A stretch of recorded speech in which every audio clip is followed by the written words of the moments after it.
Hello and welcome to your mom's favorite channel. And today we'll be making a nice big bowl of comfort food.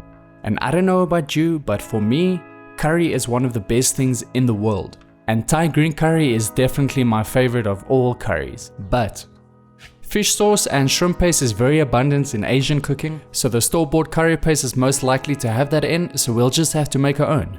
We'll just need a few basic ingredients for this. Some ginger, some garlic, 2 shallots or 1 onion, coriander, coriander seeds, cumin, pepper, green bird's eye chilies if you can find them, or just regular green chilies, some lemongrass. This is quite essential to the recipe, and I'm going to be using a lemon because there's a specific kind of lime that I can't find in SA, so I'll be using the juice and the zest. And the one special ingredient to replicate that fish sauce, nori. No, not that nori. Oh, sorry. Nori sheets, the seaweed, obviously has a bit of a fishy taste. Nori, do you want to try a piece? Okay, you're just rubbing on it. Anyways, Nori, I think you owe the people an explanation on your whereabouts lately.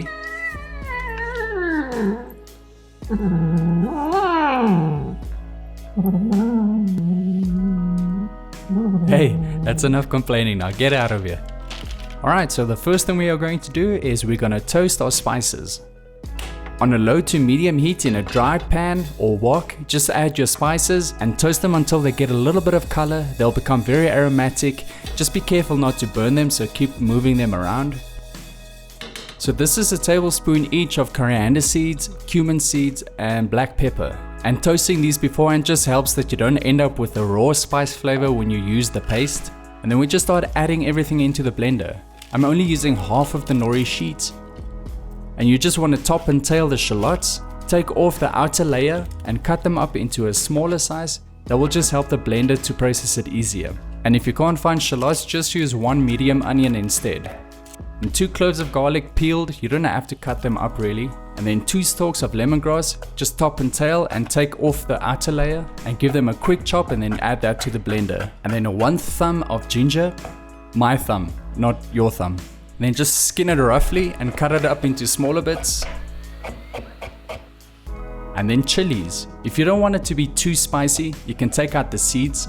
Add roughly 4 to 6 chilies. If you take the seeds out, it's really not going to be that spicy, so you could leave some of the seeds in if you want to. Then we take our lemon and we start zesting it. You want to end up with about a tablespoon of the lemon zest. And then we'll also juice half of the lemon. Give me your juice! I said give me your fucking juice! Then you add a nice handful of coriander leaves with the stalks. Make that 2 handfuls. 1 tablespoon of any neutral flavored oil, a teaspoon of salt, and 1 teaspoon of soy sauce. And then just blend everything together. You will have to assist the blender, you might have to stop and scrape down the sides and so on, but at the end you should end up with something that looks like this. You could add a little bit more oil if you want it to be more runny, and this is enough paste to make 2 big batches of curry. And that's it, our Thai green curry paste is done. Now the other ingredients: snap peas with baby corn, some broccoli tips, red pepper, some bok choy, shimenji mushrooms, and some baby aubergines or brinjals or eggplant. The bok choy I like cutting in half and just grilling it with some salt and pepper. Thai green curry is most commonly prepared with chicken or pork, but today I'll be using some jackfruit. Now this specifically is a jackfruit confit. Confit is when an ingredient is cooked slowly and gently in fat or oil, so the consistency becomes rich and succulent. As you can see, it's very soft. And I'll also be using the oil from the can to cook with. Now that we have everything ready, I think it's time to cook. Let's go. On medium-high heat in a wok or a big pot, I started off by cooking the jackfruit in its own oil, just to get some color on it. Once I've cooked the jackfruit for about 2 to 3 minutes, I add half of the green curry paste into the wok, and then I stir it in and let it cook until it gets nice and fragrant, which takes about 1 minute to 2 minutes. And then I add the rest of the vegetables, and then just mixing it around to get the curry paste distributed throughout. And then we add the secret ingredient, coconut cream.